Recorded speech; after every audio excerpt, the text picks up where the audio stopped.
Thank you. Well, warm welcome. It's really lovely to be welcomed by you all here. I'm really grateful for you coming. So I wanted to start really by thanking you all for coming, and particularly to friends and family who've travelled.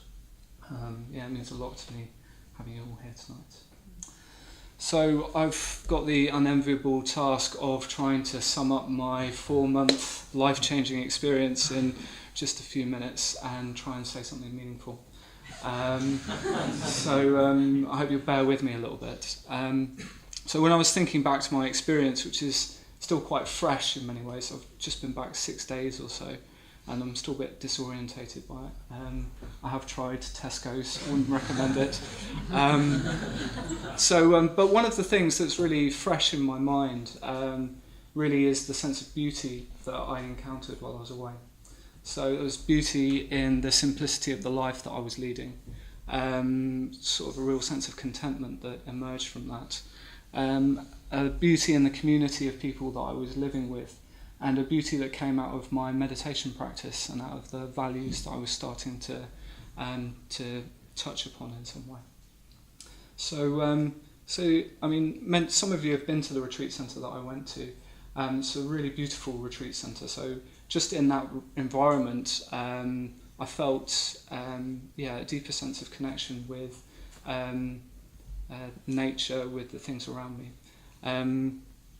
But it wasn't like that to begin with, actually, because when I got to the retreat centre, I noticed there was a lot of craving going on. I thought I was leading quite a content life in London here, but I noticed when I got there, I started having all these irrational cravings for things I wouldn't normally pay any attention to, like peanut butter sandwiches and exercise and being healthy and things like this. So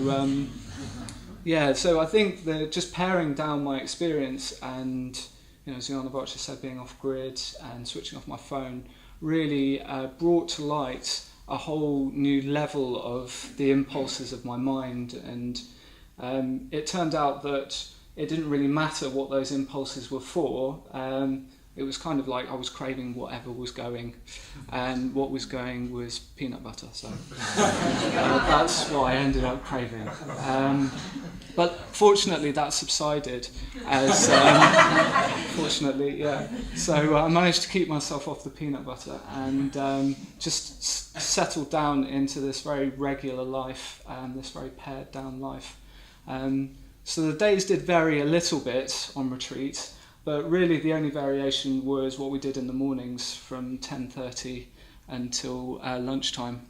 The rest of the time was very regular, meditating, doing ritual in the evenings, and doing meditation. You might think that was very boring or disinteresting, but I found it really rewarding. So from one perspective, Arta Priya, who's leading the retreat, told us going away for 4 months and doing this is completely unnatural. From a conventional point of view, it's a little bit crazy, isn't it, doing that? I mean, who would do that? Give up all of their comforts, switch everything off, leave all their friends and family, and engage in this very simple way of living. But from another point of view, it's completely natural, because by doing that, I was able to uncover a lot more depth and meaning in my life. And it's really only natural to want to explore those sort of values in your life.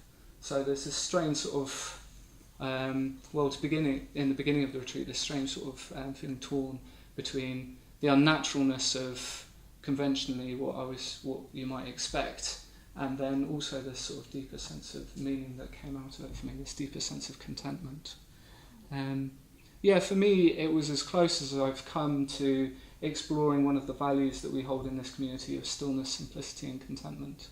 I think spending that amount of time in those conditions gave me an opportunity to really taste that in a way that I've never tasted it before.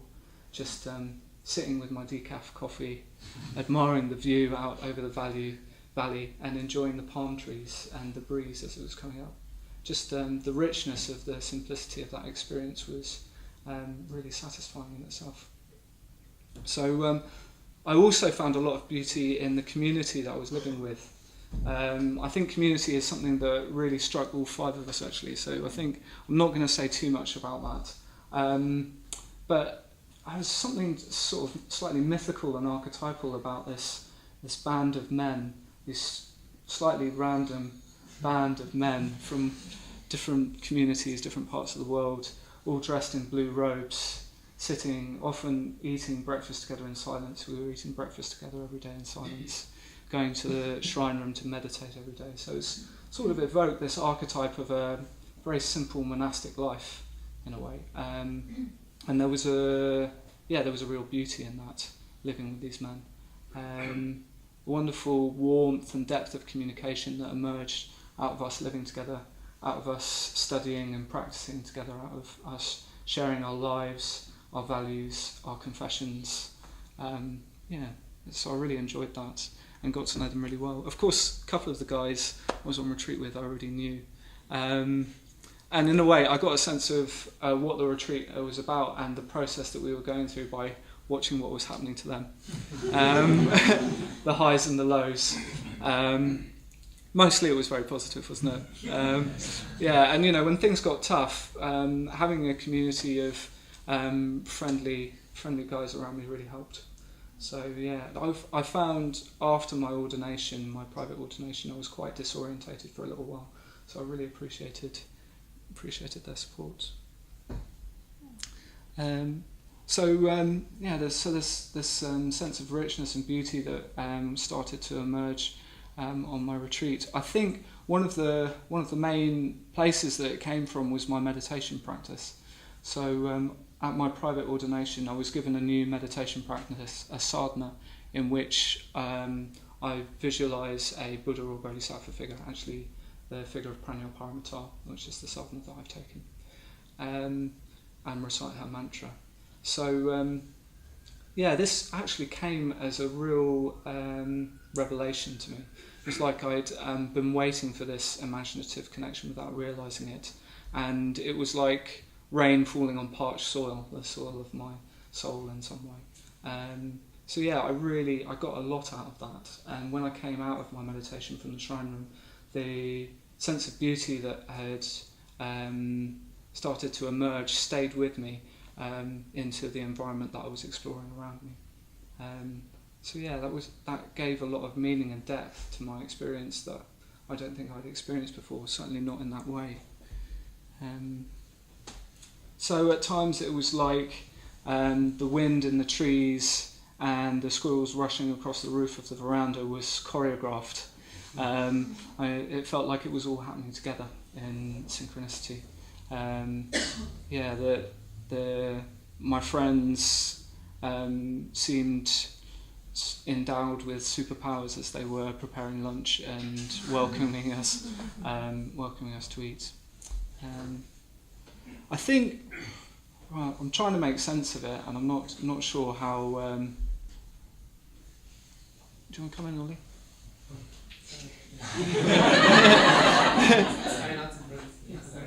There's some room at the front. Do come in if you want to.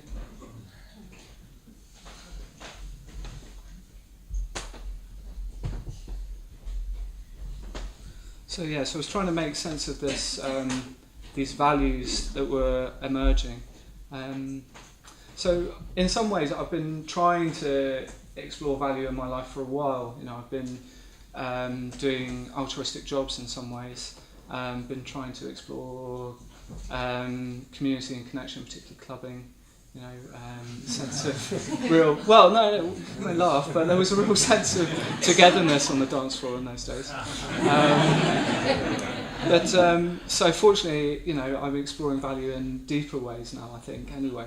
And I've took this leap of faith, this commitment in ordination, and I felt that something was meeting me after I took that step.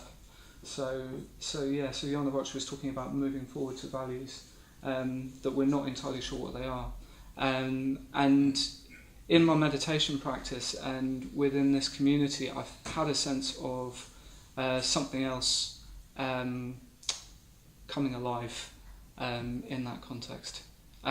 So it wasn't that I was just shouting into an echo chamber. There was something more arising as a result of our collective efforts. And as time went on, that became palpable enough for me to have real confidence in it. So I got a sense of the values that I'm moving towards being substantial in some way, giving me a path that I can live my life by. So that, in a way, just feels so satisfying in a way and reassuring. Coming back to London, it's a bit uncertain and I'm a bit confused, but in a way, I do have some confidence in what I've chosen to do, and I've got a practical way of trying to apply that in my life.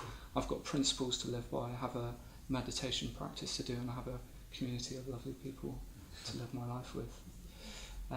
So my name, Sagarasila, means ocean of virtue.